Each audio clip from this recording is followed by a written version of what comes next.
Se mettre d'accord sur le financement de la lutte contre le dérèglement climatique, c'est l'enjeu principal de la COP29 organisée en Azerbaïdjan. Et en ce troisième jour de négociation, une première ébauche de propositions a été publiée. 34 pages de propositions qui reflètent la difficile entente des diplomaties.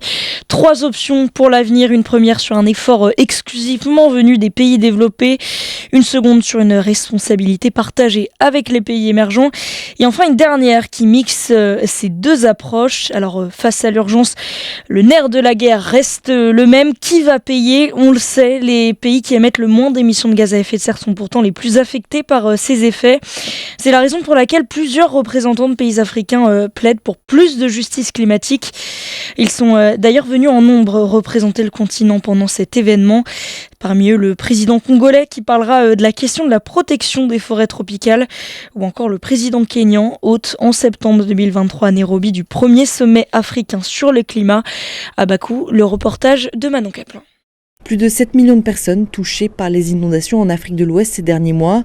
Pourtant, le sujet reste trop peu évoqué dans les négociations de la COP29, estime Tommy Hunez de la délégation nigérienne. Le manque d'adaptation climatique en Afrique est plus ou moins une question d'infrastructure. Si vous installez au Nigeria les mêmes systèmes de contrôle des zones inondables que ceux disponibles aux Pays-Bas, alors beaucoup d'inondations n'auraient pas lieu en Afrique. Mais les infrastructures nécessitent des financements.